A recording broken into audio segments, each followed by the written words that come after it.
Do you believe that because you're a church, you're making a positive impact? Today's discussion is around church and impact measurement and how we can capture the impact that churches are making among their congregation, but also in the communities in which they reside. So today's discussion is not necessarily about whether you're having impact or not, but rather, how do you know? Do you have metrics in place that can help you capture the change that you're making in the lives of the people that you touch? And so here at Sorenson Impact, what we actually have found in a lot of our work with churches is that many churches don't have the data processes or systems in place to systematically measure their impact.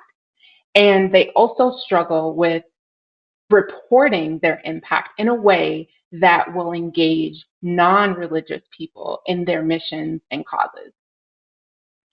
So ultimately, intent does not equal impact. And so we want to dig a little bit deeper into that in today's conversation. So as church attendance continues to decline, the purpose of impact measurement is becoming even more important.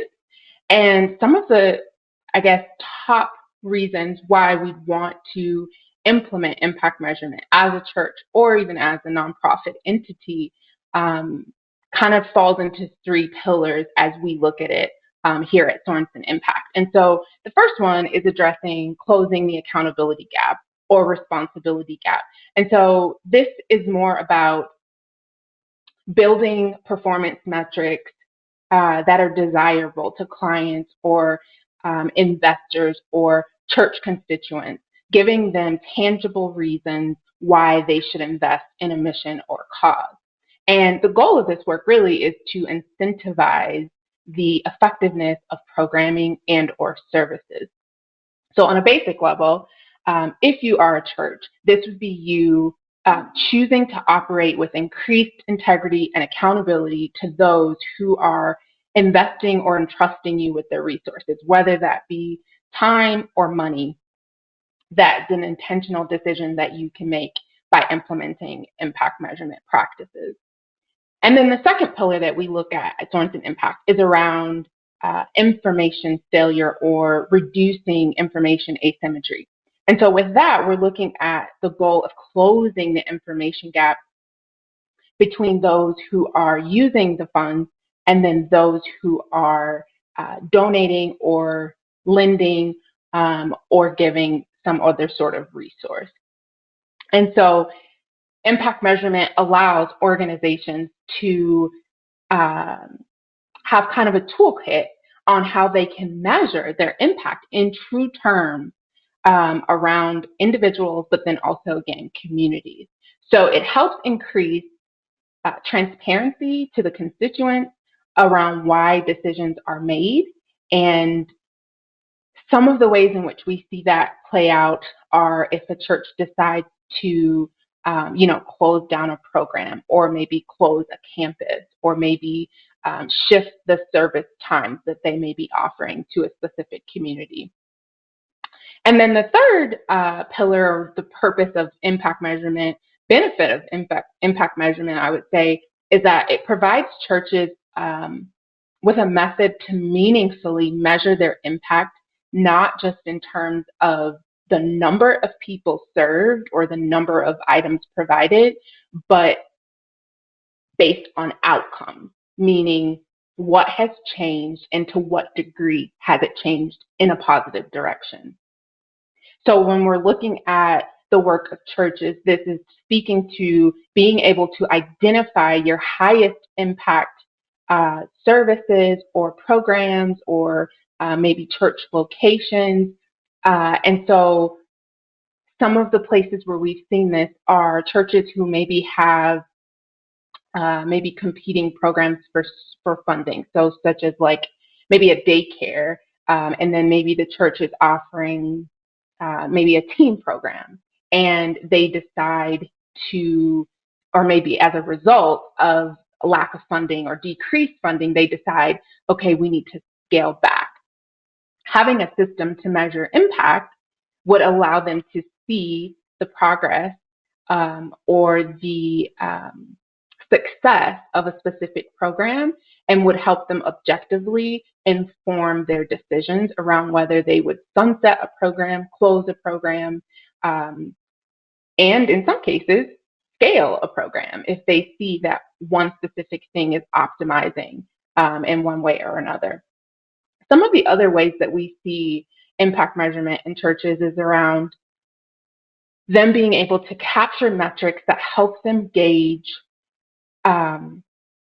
where they fit as it relates to specific causes. So, for example, there may be 5 or 6 churches in a specific community that maybe offer a daycare service. But by collecting data, churches can gauge whether they're doing well at that. Maybe that's not what they do well. Maybe what they actually do well based on their impact measurement is teens or young adults or married or, young families. And so by doing that, then they could divert those resources to those higher performing programs and refer individuals to other churches who may be doing that well. And so just really creating a process for not reinventing the wheel and optimizing and allowing people and individuals and entities or other churches to play to their strengths for an increased impact. One of the things when speaking about the purpose of impact measurement in churches, one of the things that we find a lot when working with clients is that much of the work is intangible. And so impact measurement is really a way to infuse rigor and credibility into the work that you're doing. And so now I'd like to discuss with you a little bit about why impact measurement matters, right? So what we are seeing as a society is there's been a culture shift, and church attendance is starting to decrease. But there's also been a shift in the demand for accountability and transparency in multiple sectors, right? And so when we talk about transparency and accountability, there are responsibilities that churches have. They are responsible to steward people. They are responsible to steward money, buildings, or other real estate property that they may own. And so impact measurement is really important in this space because one of the critiques of non-church folks or or I'll say this, one of the arguments for profit is that churches continue to waste prime real estate because they're only hosting services on a Sunday or maybe a midweek service, but all of those other days, that building, that prime real estate is going to waste. That has been a huge pushback that we have seen with churches now in the market trying to compete and trying to really demonstrate their relevance in a particular community. And so impact measurement is really important because without a clear understanding and a systematic way to track what you're doing and how well you're doing it, it makes it difficult for you to see what's working and what's not, and where are places that you could assess and adjust and or optimize opportunities that maybe you would not have otherwise seen. And it's easy, I think, as an organization to get discouraged by numbers that don't necessarily impact the success that you've defined for yourself as an organization. So impact measurement is a way for you to track and trace the indicators that tie directly to your purpose and mission and the vision that you have for your church or for your community. And so you're able to then track that success over a period of time to be able to report your overall impact. Again, impact is defined as what has changed and to what degree has it changed.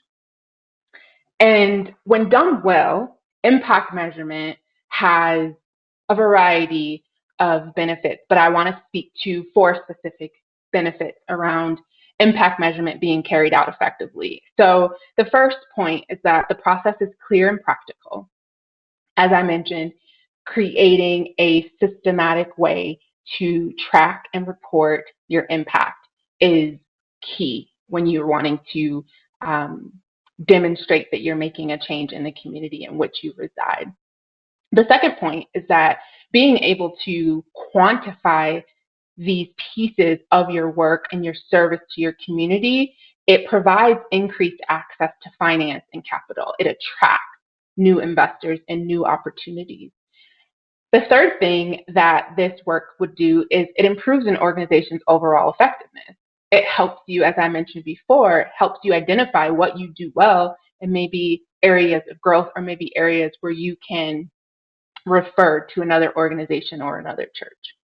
And then last but not least, the vital work that is actually being done is not overshadowed. And one example that we've actually seen here at Sorenson around this work has been with the United Church of Christ Church Building and Loan Fund. So we have been working with them. They are wonderful partners of ours. And we've been working with them to create an impact measurement strategy and a reporting method. And so they have some incredible impact projects.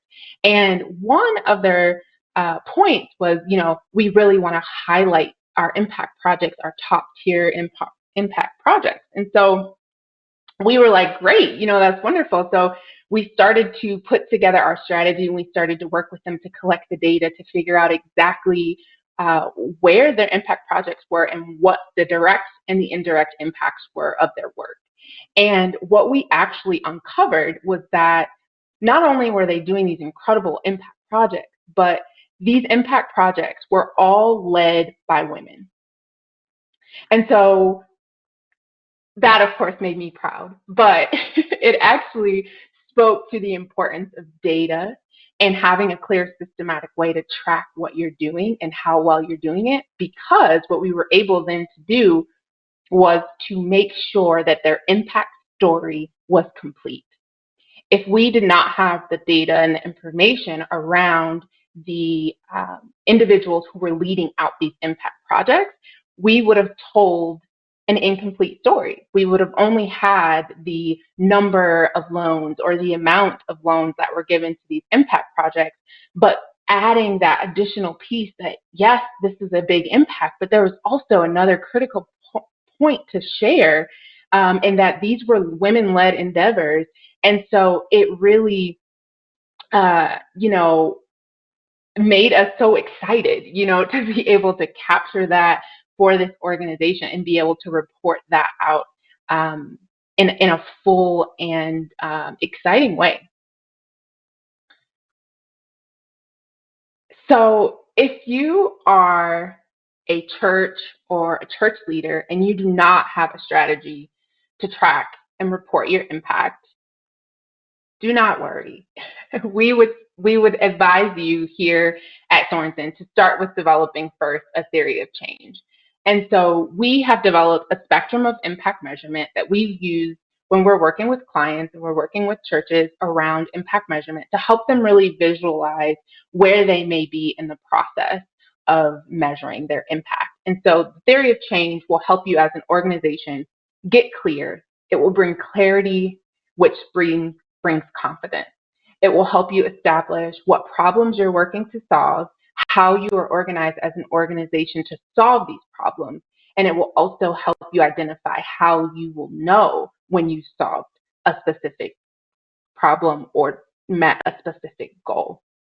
And then the second step in our impact spectrum is identifying key performance indicators. And so this helps you clearly identify and define metrics that connect to your mission and vision as an organization. So in other words, this is helping you measure what matters to you as a church. It also, the third piece I will say on here is building building your data capacity. And so that component is really, once those indicators are in place, then you as an organization would be tracking and collecting information or data over time, year over year.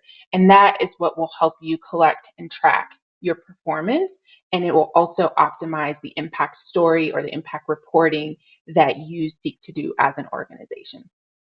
And overall, when this is done well, when you have these pieces in place and you're able to create a system to report your impact or demonstrate your impact to those who may be within your community, but maybe even those externally that may be just interested in the causes and the maybe interests that you have as an organization. And so ultimately, this process of impact measurement in church is vitally important because it allows the church to stay focused or to focus its energy on its goals that reinforce their purpose and demonstrate impact. So if you have any questions about this, we are happy to talk with you and happy to walk through some of this with you, and don't hesitate to reach out.